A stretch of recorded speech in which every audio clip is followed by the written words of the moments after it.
Could you maybe give us some thoughts about why young people might want to consider this career? Like, you've been living it for a while. You've been seeing young people grow up on it. What's the benefit to the person and society? Well, obviously, the benefit to society is we all like to eat. And the benefit to the person is to be in touch with nature, with the land, and what comes from the land. Really, the only two things that any of us have is land and labor. Everything that we have is a result in some way of the combination of those two things. Well, I mean, the whole Jeffersonian ideal was of a rural democracy in which people were self-sufficient, and in being self-sufficient, not dependent on big outside forces. And I think that the Founding Fathers had the image of the urban mobs of Europe who were economically disenfranchised as a real warning. Today, fewer than 2% of Americans are farmers or farm workers, and in many regions, the countryside is untended and abandoned. And yet, all over the country, a passionate minority of young people are starting up farm businesses and rejoining the tradition of agriculture. It's going to be bumpy. In this red car, we're on a mission to meet the young farmers and figure out if we can revitalize and renew what Thomas Jefferson called the backbone of democracy.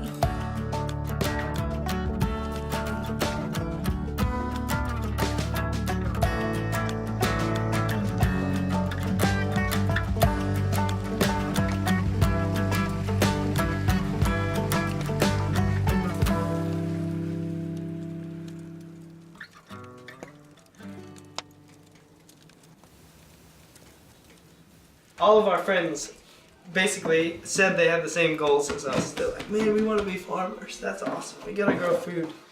But nobody wanted to leave the city.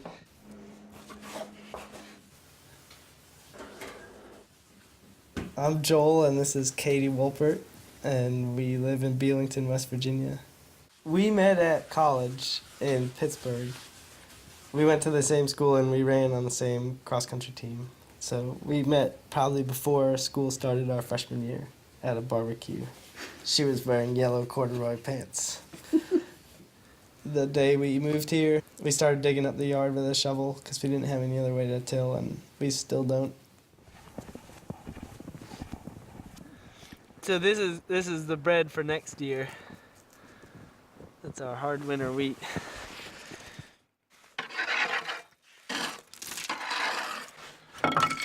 I usually bake bread a little before lunchtime to deliver around the three local towns. I studied in what's called industrial design, which is like product design. Industrial designers make toothpaste tubes, toothbrushes, keyboards. I learned how to solve problems by making three-dimensional things. You know? So you're basically like a highly educated jack of all trades. Or a farmer. It's a perfect major for farmers, as far as I can tell. Well, it's odd that there's a farm in the middle of this landscape in this kind of post-apocalyptic district. At the same time, the nursery is kind of like one young person reclaiming some territory. We're coming in! We did. Oh, wow, it's wonderful in here. My name's Pilar, and Sunnyside Organic is located in North Richmond, and we are in the heart of the Iron Triangle. There's been 9 shootings in the past 3 weeks, all within a couple of miles from here. But you know, look at us. I mean, we're in this 2-acre of growing paradise. You couldn't give me enough money to go somewhere else. We get ocean breeze and sun, and the greenhouse are feng shui in the right direction to catch that wind. And it's just awesome. I love it out here. I grew up in Alabama, and at the age of 19, I moved to North Florida, and just by chance got a job being a soil tester in a large wholesale nursery. Slowly worked my way up to a chemical applicator, which I thought was like the best job ever because I'm 19 and I'm making a chemical rate, and I can afford a car payment, I can afford to pay my rent, I can afford a little extra money here and there. I did that for 3 years and slowly worked my way up to an assistant grower, which meant that I was now managing people doing this. And I would go home and buy organic food and eat organic food and come to work and schedule fungicide applications, and it just stopped making sense. And one of my chemical applicators had a baby born with cornea blindness. 2 months later, someone else in the nursery had a baby born with the same type of cornea blindness. And 2 weeks later, I found this nursery and started Sunnyside Organic so my employees could have a safe place to work. If this was conventional land, this seeder would be a giant drum seeder that would take 4 employees to run. This is the next best thing to a drum seeder. It's a plate seeder, and the plates have little tiny holes in them, and it's specially drilled for the size tray I'm going to use.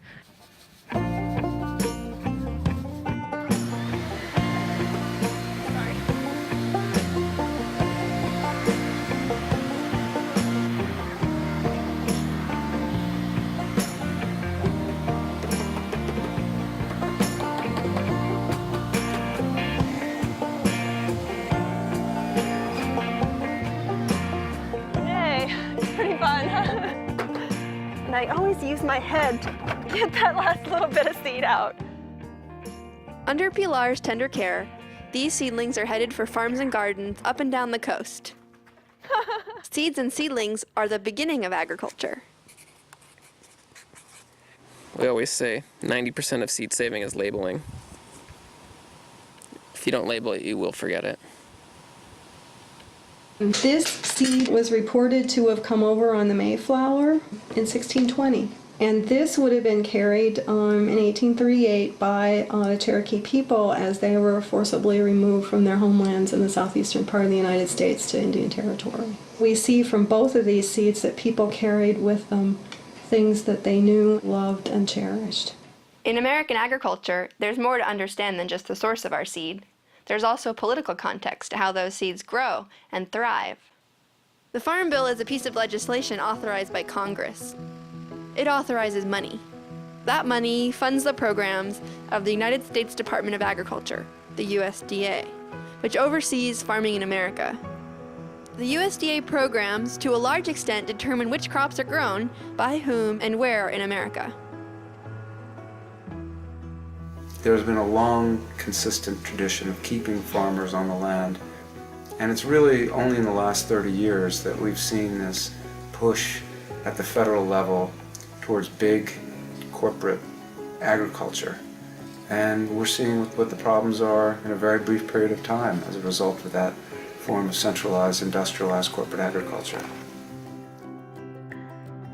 At the time of America's founding, it was a country of small farmers, hardworking immigrants and pioneers working the land and settling the countryside. Westward expansion brought us out to California, the big dams we built irrigating vast plantations. In a territory that used to be Mexico, much of the work is still done by people of Mexican origin. Farm workers toil at the bottom of our socioeconomic system with little status or prospect of land ownership. Chris Velez straddles that dilemma. His well-paid nursery job has enabled him to buy his own farm.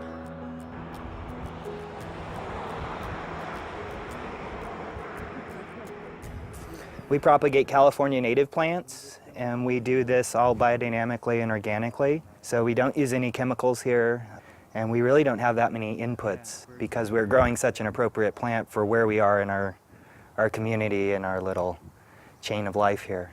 This is a really special plant, Carpenteria californica. It only grows in about a 7-mile area, so as you go up this hill, they grow on Black Mountain there, and down that ridge, and then they start again on what we call the 4 lanes, and that's the only place this plant grows in the world in its natural habitat. My wife, she got into plant taxonomy and botany, and so I found myself driving around in my little delivery van, naming plants all the time, and we also got into a class at the Santa Rosa Junior College offered by Andrew Lorand. And I remember one day he was placing a picture of 3 different farm organisms on the board, and the first one was a commercial farm with all these arrows coming into it and just a few arrows going out. And then he had another circle with an organic farm, and then he had a picture of a biodynamic farm. Biodynamic preparations are somewhat magical. They are made from plants and animal parts, fermented underground, and stored before use in earthenware crocks. Used carefully in small amounts, they are applied by the farmer to support soil health and the fertility of the agricultural organism. Chris uses biodynamic preparations at his job at the nursery and also at his home farm. Had to come home and tell my dad, who worked in the fields, that his son wants to be a farmer. He was totally supportive, but he would have, I think, liked to see me be an insurance salesman or something of this sort. And then trying to explain to the in-laws that I was going to take their daughter into a poor farming career wasn't always the funnest thing, but they're real supportive, and they've all been a part of the CSA that we run. Community-supported agriculture has really given us the chance to farm without having to go down an extra day to a farmer's market or really go and try and push our food at the grocery store or at the restaurants. It's developed a model that's manageable enough for me to grow it with very little help. There you go. That's the good life.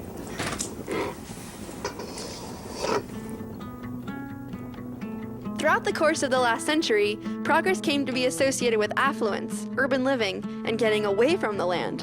The rural exodus was particularly pronounced in the American South, which lost millions of workers to urban factory towns of the North. So I was impressed to hear about Ataris Fleming, age 18, farming on his family's land down in Salis, Mississippi. Every farmer you have around here, they're from row cropping, livestock, well, they're old. I'm talking about as in 50 and above old. Now once all this gone, it's like starting from nothing. The way it is now, no one wants to do it. All they want to do is wake up, eat, get back in the bed and talk on the phone. No one wants to work. And see, that's not gonna work. Not around here anyway. Come on in now. It teaches you how to grow up and be a young man very fast. Because, that's all you around, working. You don't have time for any selfish foolishness. Any given night that we eat, we have of a minimum of 11 people. Now, there's no special occasion, you might have up to 40. A stick of pork chops one night, we gotta have it. And so many of us, 6 pounds of sausage? We eat. Gone. It's gone. So that's why I said this is a necessity. It's not what you call a want, it's a need. Delicious one, too. Right. But I'll never let farming go. It'll be something I'll do probably for as long as I live. Even if I had to cut down on the number I have, I'm not gonna let it go. Ataris was born on the land that he's farming, like many of the other farmers I met along the way, who grew up on family farms but moved away. And unlike the majority of farm kids, they decided to come back. They are ready to evolve the family business, even if the way to make a living in agriculture changes every generation. They're willing to engage. My name is Aaron Dillon, and we're here today at Four Winds Growers in Fremont, California. We primarily specialize in production of dwarf citrus trees. In 1973, the total inventory of the nursery was about 37,000 trees. Last year, we made 300,000. So, in a 30-year period, the business has just grown tremendously. This is Floyd. Floyd Dillon was my great-grandfather, and so he was the founder of Four Winds. Standard citrus tree gets 20 feet tall and 25 feet wide, so it won't fit in a suburban backyard. They thought, wow, if we could get them dwarf, so that the novelty of being able to walk out of your door and pick an orange off of a tree would be, irresistible to these new residents in California, and he was right. So the rest is sort of history, as they say. Yeah, it's a budding rubber. It actually, it's designed for propagation. Some of the rubber bands, we used to use some actually they'd hold up so well we'd have to actually cut them off. But these are nice because after a year or so, they'll just fall off. For years and years, all we did was citrus, and we had a great little corner of the market, and that's all we had to do. But with the rise in the popularity of edible gardening, we've kind of been diversifying our availability. And so we're doing figs and pomegranates and blueberries and raspberries, and it was stuff my grandfather still to this day thinks, we're we're crazy to be dabbling in this stuff at all. But it's really been a good thing, and I think the localized production is going to be so important. I didn't think of myself as a farmer as a kid growing up. It was the last thing I wanted to do was to work for the family business and stay in Fremont. You know, I wanted to get as far away from here as possible, do my own thing. But yeah, as you get older, you kind of appreciate things a little bit more, and somebody was going to have to sort of step up to keep it going. So it was important to me to be able to carry on this legacy and to be the fourth generation. Very nice. You got the hat, you got all the... Yeah, the original logo. Yeah, that's pretty old school, that logo. So we've kept it. It's very retro now. It's come back in fashion. For Aaron and his family, diversifying the nursery operation was key to staying viable in a changing marketplace. Vermont is a state famous for its support of local agriculture and conservation of farmland. Pete Johnson started his operation from scratch and has built up quite an empire.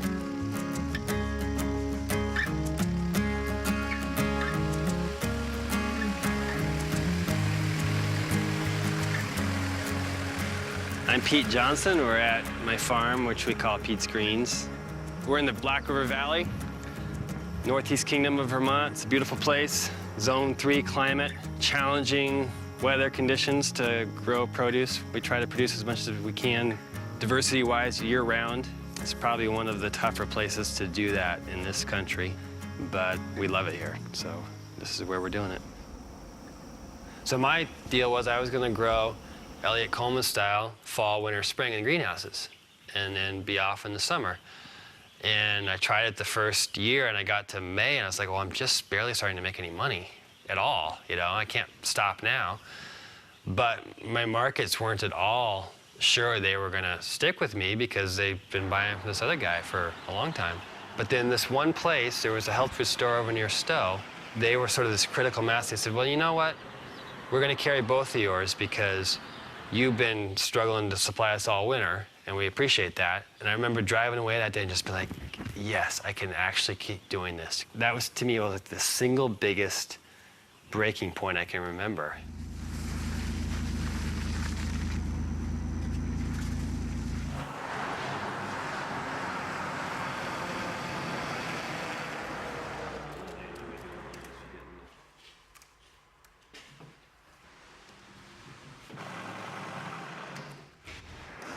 We've marketed produce pretty much every which way people do other than maybe mail order. The little farm stand is the last one that we came to. It's self-serve. We had a little theft last year. We haven't really had any theft at all this year. People just come and help themselves. And the beauty of the farm stand is that you can pick for it any day or not. You know, you just kind of put stuff out as you have it. And obviously, the better you do it, the more people will come. So we've really tried to be smart about, you know, what businesses do to help them succeed and combine that with the fact that we love growing food. But we've known from the start that if it's not a financially successful venture, we can't keep doing it.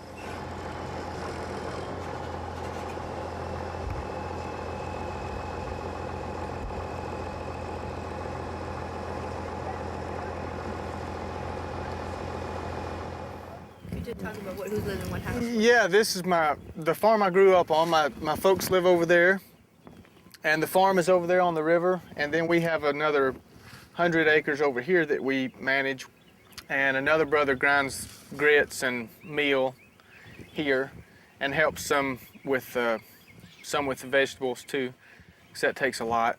The veggies take a lot. I had been in the livestock business here for many years with feeder cattle and hogs on a conventional operation, and it gotten in the late 90s, mid to late 90s, that you just couldn't make it. You just couldn't. You lost money instead of even breaking even. So we quit.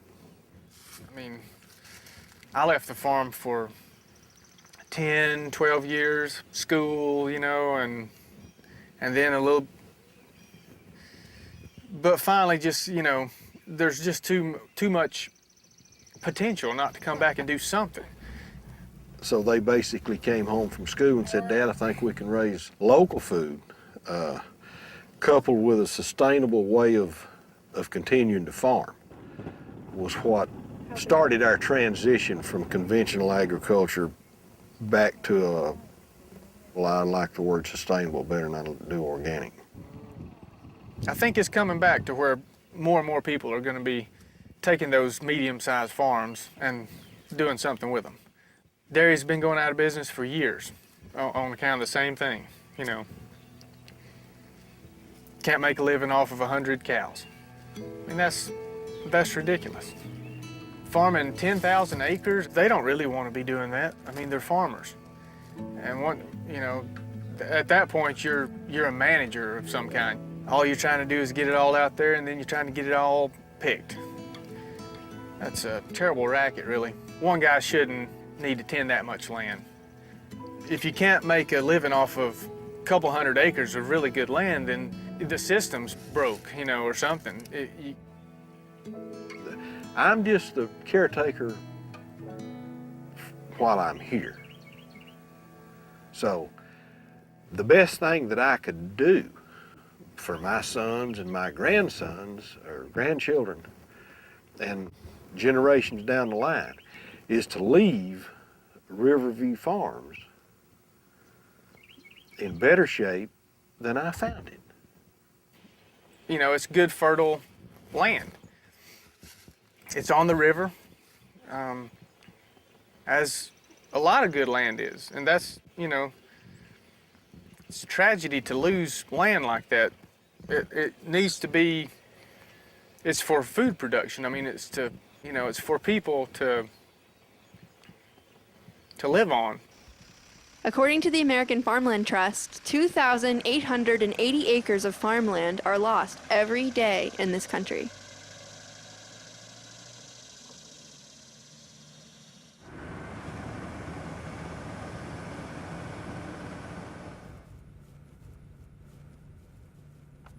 We are at Full Moon Farms, a experimental no-till farm in Athens, Georgia.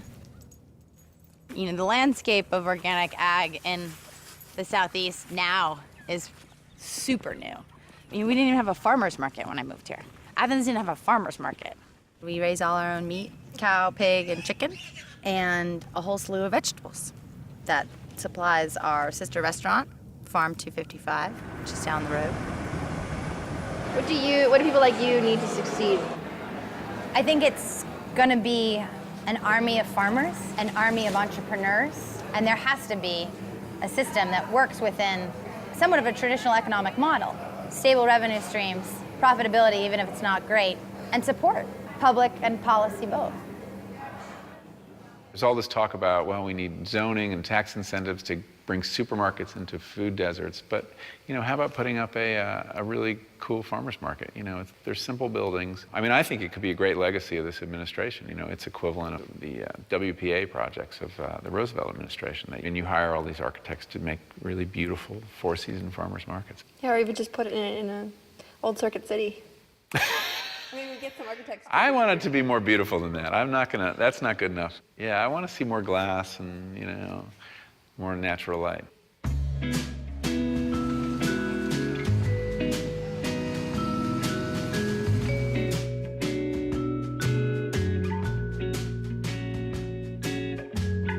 Speaking of markets, New York City is a market of 8 million people.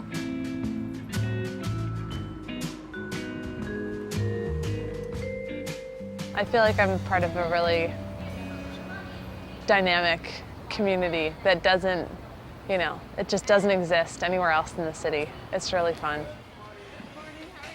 You walk into that market and it's like, it's real, for better, for worse sometimes. You know, it smells real, it's loud, it's bustling, it's crazy. My name's Ann Saxelby, and this is Saxelby Cheesemongers, my shop, located at the Essex Street Market, one of the last public markets in New York City. The shop is super tiny. It's about 15 feet across by about 8 feet deep, and half of it's a refrigerator. I sell American farmstead cheeses from small farms in the Northeast.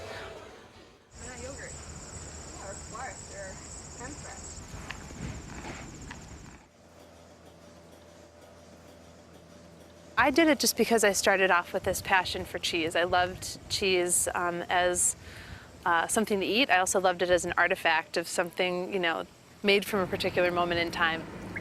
Knowing the stories of these cheesemakers in this part of the country and finding a venue to sell those cheeses and be a bit of a storyteller. So if you wanted to, find a way to make a difference, be the person that's going to get those products to market. There are many moving parts in the American food system, and Saxelby makes her living selling and celebrating farmstead cheese. Those of you who like animals or flowers might decide to work in the countryside, further up the food shed.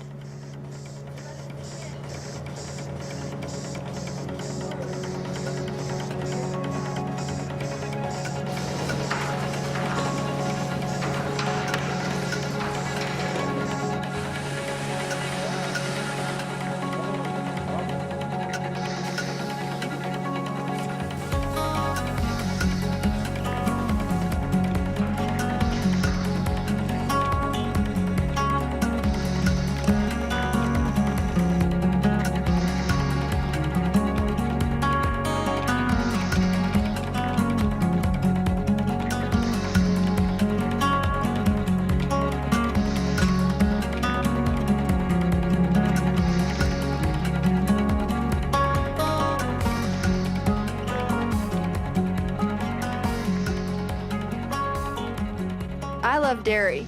For me, it's where this whole journey began. Growing up, I spent summers on my mother's family farm. I love being outside. I love the animals. I love eating and having adventures. In college, I became an organizer, with summers spent apprenticing on organic farms. This is my first farm, Smithereen Farm, in upstate New York. Those are my pigs. My name is Brooke Budner, and we are at 576 Guerrero Street, and it's in the center of the Mission District in San Francisco. The way this garden got started is I was up on my roof, and I could see this beautiful patch of green space. So for about a month, I stalked this building. Finally, I found someone coming out of the building and knocked on their car windows, and I asked him if I could use the space. And he had this great Greek accent. He was like, "Do you want to use part of it, or do you want to use all of it?" And I was like, "All of it?" So he said, "Okay." And he gave me the code to the garage before he even met you. Even in the city, there exists potential for new alliances and unexpected opportunities. I run City Slicker Farms in West Oakland, and it's a nonprofit organization. We do urban farming, and we do that by turning empty lots into urban farms. And we also have a backyard garden program where we build backyard gardens with residents who are low income. They always tell me, I remember when I was a kid, my grandma had a garden and she grew everything, but they didn't teach me, I didn't learn. And for African American people in this neighborhood, what happened in New Orleans is really very real for them. They're saying, oh, if we have a natural disaster in Oakland, maybe we ought to know how to grow our own food.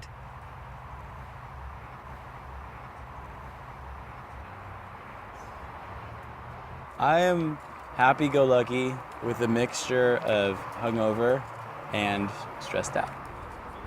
And we're at the Alamany Farm in San Francisco, California. It's a beautiful day.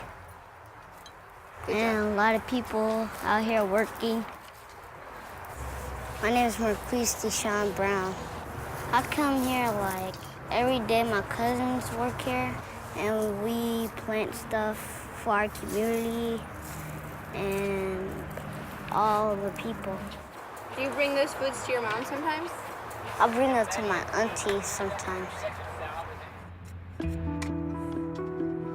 It's a kind of basic education around how to grow your own food, but to me it's really involving people in a way that they don't otherwise have access to. We're growing food organically here. We're distributing food to low-income people who don't have access normally. Even though those are really major components, to me it's more about the social cohesion and the social betterment that comes from people actually participating in the really fundamental aspects of their existence.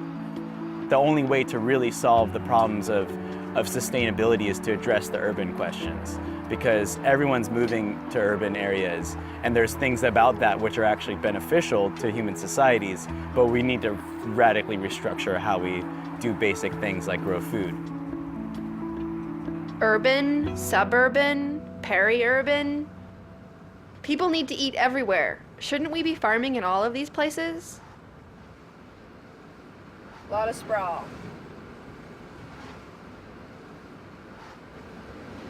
And the thing that's unfortunate about that is that this is the area around the city which really makes sense to be kept in agriculture, because that's then the food for the city. Economic and political structures don't exist to protect this farmland, but they need to be reconstructed. I don't know, I feel like we might have gone too far. I always have that feeling though.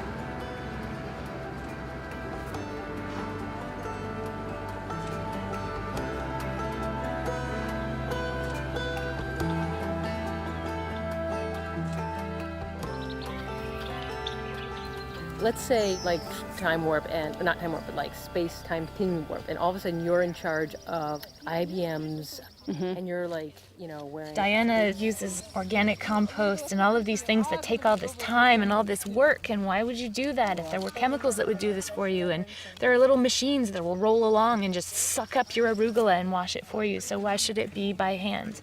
And that's the modernist ideal. So you could say it's postmodern, what we're doing, because it's criticizing the idea that progress, for progress's sake, is what's good and desirable. Tradition and modernity are much less meaningful as polar opposites, as two ways to choose between living your life.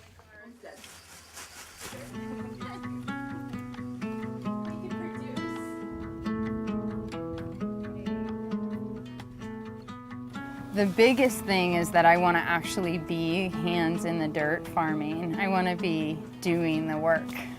I don't want to be on the computer and on the phone, and I don't want to be organizing other people's days and telling people what to do all day long, whether it's in farming or anything else. It just doesn't really appeal to me as a lifestyle. I'm doing the best that I can to live honestly. I'm not relying on some economic structures that have been set up that benefit some and hurt others to make my livelihood happen. Amy wants to be a part of the solution, not a part of a system that impoverishes most farmers. What we need is a system that works to support productive, sustainable farms and build a healthy economic base for our nation. It turns out that our forefathers, being farmers themselves, had thought of all this before. They started something called the land grant system. We have this system that was set up, you know, a long time ago for precisely this purpose, to teach our people how to farm well. They're not doing that job very well. They're teaching them one kind of agriculture by and large. They're teaching them how to do the largest kind of industrial, high input, high capital agriculture possible. There is no reason that we couldn't change the research agenda and change the curriculum in those schools to teach people how to do complex polycultures. Some land-grant universities do have programs that explicitly support beginning farmers. These are funded through the Farm Bill, through the Beginning Farmer and Rancher Development Program. We have a New York Beginning Farmer website that has learning modules that help guide you through identifying your values and what resources are available to you, where you're at in terms of getting land or figuring out what your enterprise is going to be, and help with marketing. We have a whole video series. We have regional trainings happening. We have a Beginning Farmer online course.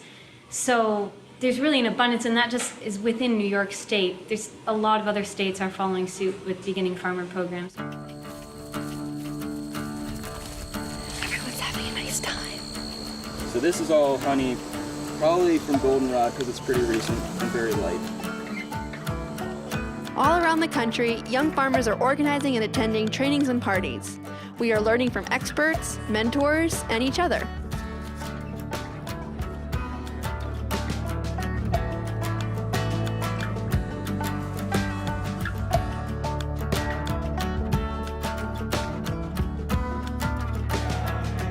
One of the things that a young person, a new farmer brings is massive enthusiasm.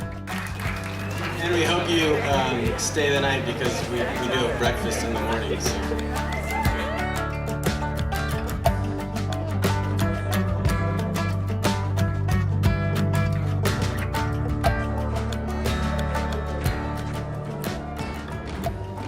Celebrating the harvest with other young farmers, I felt like I was part of something big and important.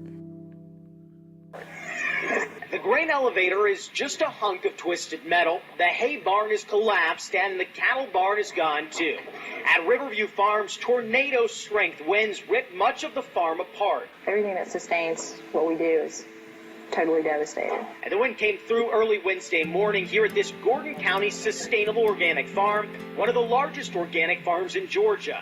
The farm provides meats and vegetables from many of Atlanta's most well-known restaurants, as well as individual families. Yeah, we have at least 500 families that depend on us every week, and we depend on them too. They've already started to rebuild here at Riverview. They're hoping to provide food to all their regular customers next week, but they say there's months worth of work to do to repair the wind damage. If a farmer quit farming every time he incurred some bad weather or some bad luck, pretty soon we'd all starve.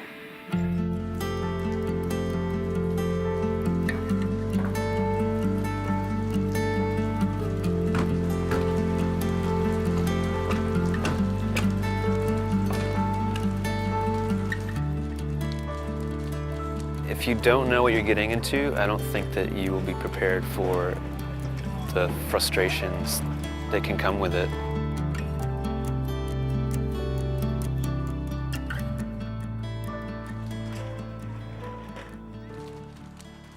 I don't have, like, a lot of kids go out and have time to, you know, just go out and hang out. I don't really have that time because I'm constantly working.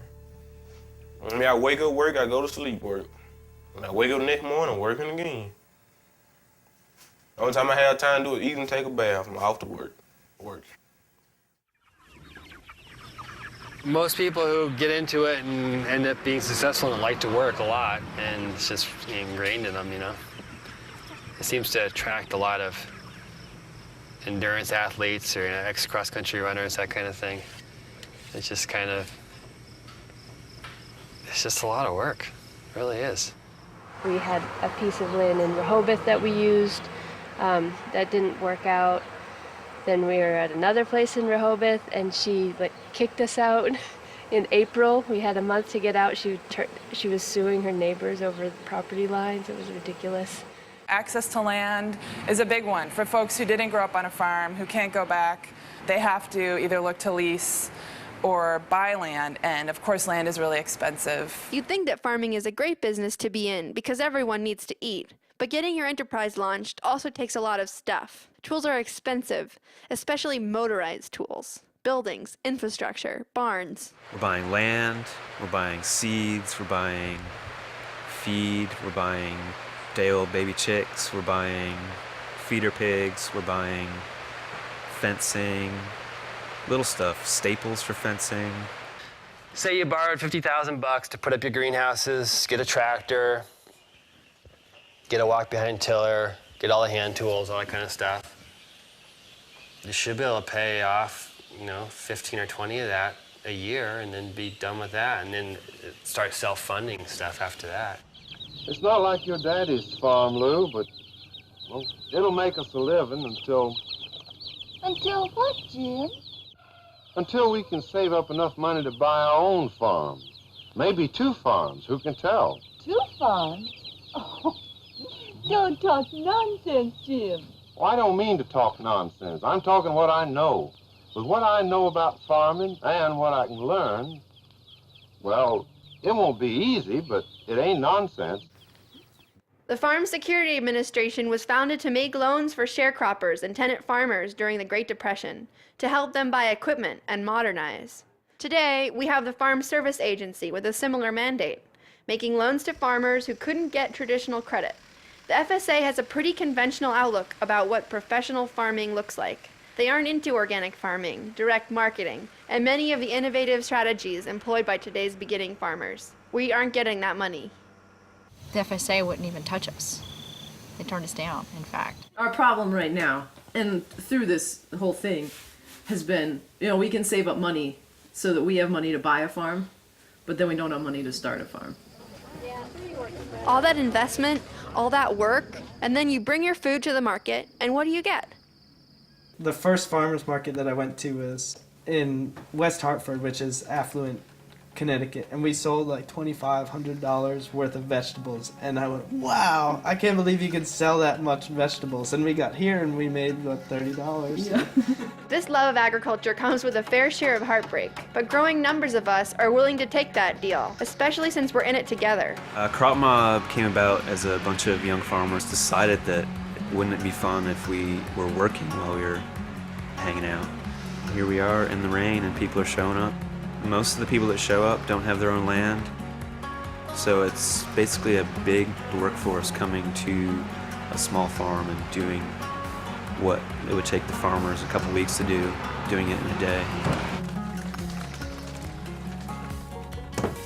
Fundamental to our understanding of democracy is life, liberty, and the pursuit of happiness. Lincoln was the designer of the American Homestead Act, which gave access to land to millions of Americans in the 19th century. Now, in the 21st century, it seems like the young farmers have a vision that's compatible with those same principles. We want to work hard, we want to start and run businesses, and we want to feed our neighbors healthy food. And we're getting started. Since the average American farmer is 57 years old, many farmers will soon retire. So the question becomes, can we inherit their experience and their land? They're projecting in the next 20 years that 400 million acres are going to be transferred to new owners. So that farm land can either be consolidated into fewer hands, it can be in a larger number of hands, it can be in the hands of young people who want to farm the land well and sustainably and make sure that good food is grown on that land. Where we are today and where we could be is a matter of policy choices. All this farmland up in the air, an America that desperately needs jobs and a healthier diet. A generation inspired to engage in hometown issues and politics. It seems to me that the young farmers are setting a powerful and a practical example. Our nation would do well to embrace these new brains, bodies, and businesses. If our leaders understood these issues, surely they would act and address the obstacles we face.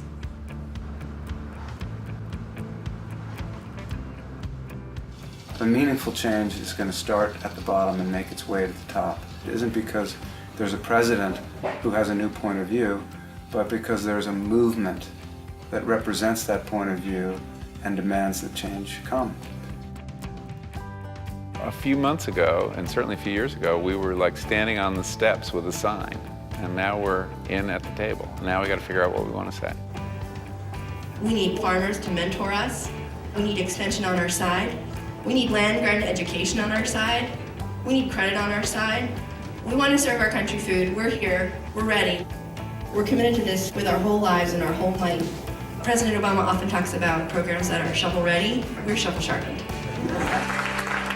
Who can build a new America?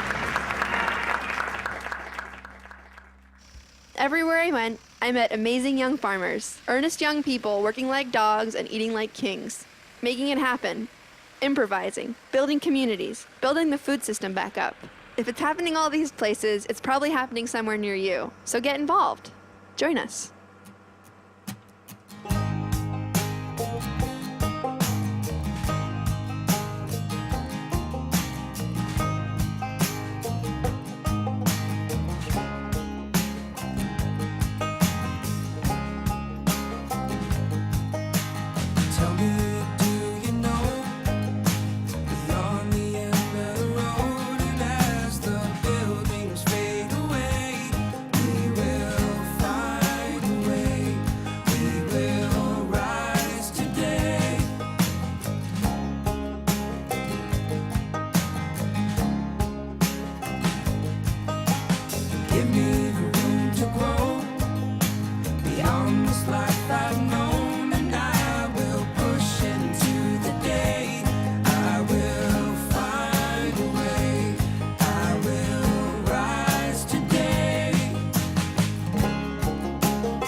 Say, ooh, you come along, we'll wake again. Say, how long, baby, come say, say how long. Say, how long more we'll wake again. Say, how long tomorrow we'll live. Say, how long, baby, come and say how long is it? Ooh, baby, coming right along, tomorrow we'll wake again. Say, how long, come on, we'll live. Say, how long. Say, ooh, baby, coming right along.